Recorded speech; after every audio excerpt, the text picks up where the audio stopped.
자, 오늘의 두 번째 주제입니다.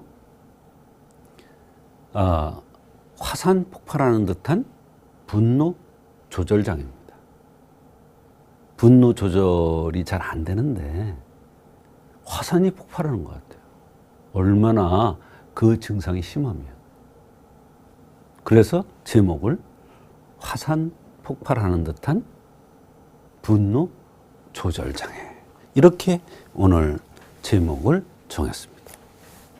분노는 말과 행동이 돌발적으로 또는 격렬하게 표현되는 본능적인 감각이다, 이렇게 정의를 할 수가 있습니다. 과도한 스트레스에 장기간 노출돼서, 그러니까 스트레스가 쌓이고 근데 그냥 스트레스가 아니야. 과도한 스트레스라는 말이에요. 그래서 폭발하는 거예요.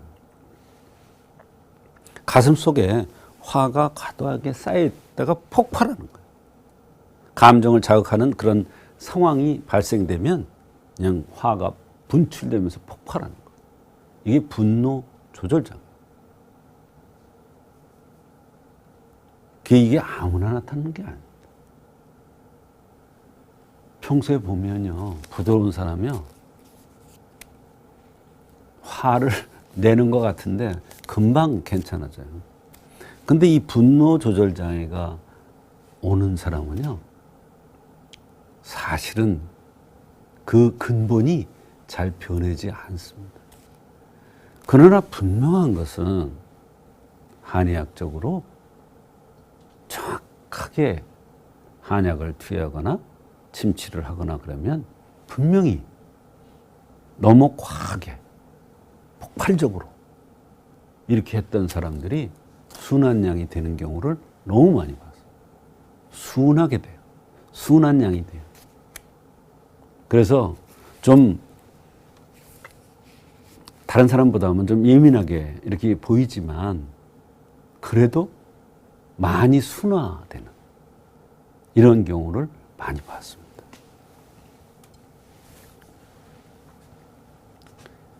분노 조절 장애는 성장 과정에서 정신적인 외상에서 오는 경우도 꽤 많아요. 많은 경우가 그렇습니다. 분노를 표현하는 방식에 따라서 드러내거나 품는 방식을 사용하는데 두 가지가 조화를 이루지 못하고 병적으로 분노가 표출될 때 분노 조절 장애다, 이렇게 정의를 하는 것입니다. 병적으로 분노가 표출될 때.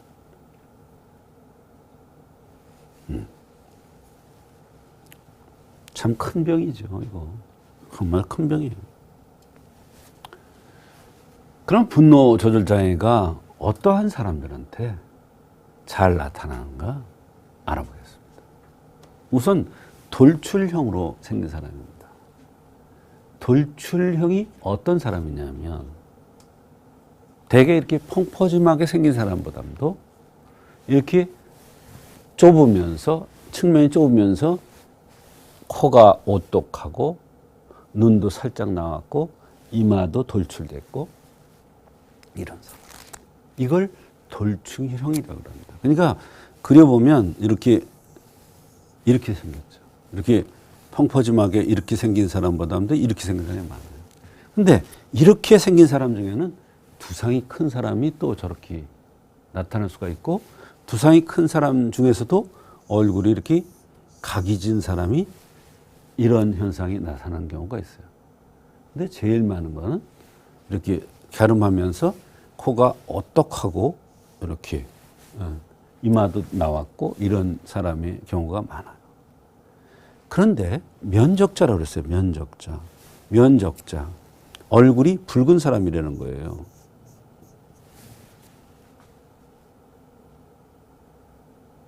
얼굴이 붉은 사람이 되게 보면 예의도 바르고 착하고 이런데 날카롭고 예민한 면이 있어요. 생각이 많아요. 그런데 얼굴이 붉은 사람이 요렇게 생겼다 봐요. 이렇게 돌출형으로 이렇게 생겼다 봐요. 분노 조절 장애가 잘 나타나는 경우가 너무 많아. 검붉은 자, 검으면서 붉어요. 그 다음에 역삼각형인 사람, 이거요. 역삼각형인 사람. 이러면서 뾰족해봐요. 이러면서 얼굴이 붉어봐요. 이러면서 얼굴이 검붉어봐요. 대개 보면 성격이 불같이 급한 경우가 많아요. 그런데 그런 사람들이 외부적인 자극을 자꾸 받아. 환경이 좋지를 않아.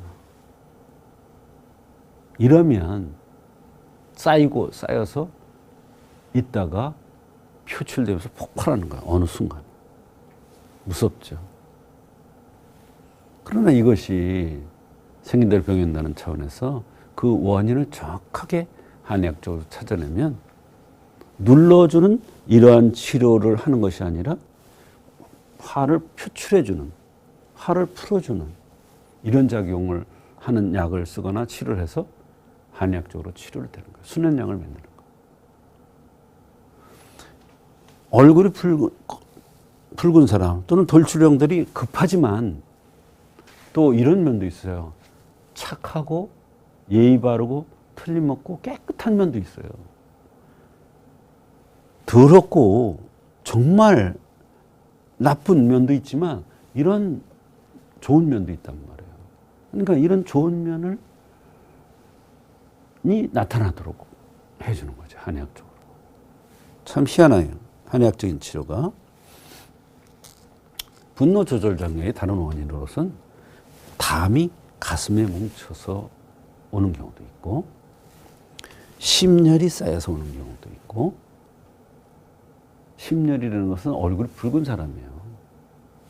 또 담이 심의 구멍을 막아서 생기는 경우도 있고, 그러니까 담과 심장이 합쳐진 거죠. 이게 굉장히 어려워요. 눈 밑에 다크서클도 있어야 되고, 얼굴이 돌출돼 있어야 되고, 코끝이 뾰족해야 되고, 또 얼굴이 붉어야 되고, 이런 사람들이 대개 분노 조절 장애가 잘 생기고 이런 것이 원인이 돼서 분노 조절 장애가 옵니다. 분노 조절 장애에 동반되는 증상은 화를 폭발적으로 냅니다. 불안증, 광증, 조증, 광적으로 일을 해요. 광적으로 화를 내요. 조증, 어디로 튈지 몰라요. 이게 심해지다 보면 간질 증상, 유사한 것이 나타나요. 분노, 발작. 그러다 보면 졸도하는 경우도 있습니다. 이게요, 폭발하다가 얼굴로 폭발되면 여드름이 되는 거예요. 빨갛게. 끝이 골마, 그게 오래되면. 두통, 머리를 때려, 그게 또. 두통이 나타나. 이거는 곤양 두통이 아니라 깨질 듯합니다. 그러다 보면 잠을 자지 못하는 이런 현상이 나타날 수도 있습니다. 분노 조절 장애의 치료는 간을 편안하게 한다고 했어요. 얼굴이 갸름하게 이렇게 돌출형으로 이렇게 생긴 사람은 목체라고 그래가지고 냄새에 대해서 민감하고 화를 잘 내는데, 간을 편안하게 해주면 그게 좋아져. 울체를 풀어주고 화를 내리고 담을 삭히고 심혈을 보호해요. 심혈을 보강해서 웬만한 자극에도 폭발이 안 되도록 해줘. 감이 청심 온남탕 대표적인 처방이고, 침법으로는 담승격, 간승격, 심한격 이런 치료를 합니다. 그래서 화산이 폭발하는 듯한 분노 조절 장애는 한의학적으로 그 원인을 정확하게 찾으면 얼마든지 한의학적으로 치료될 수가 있습니다.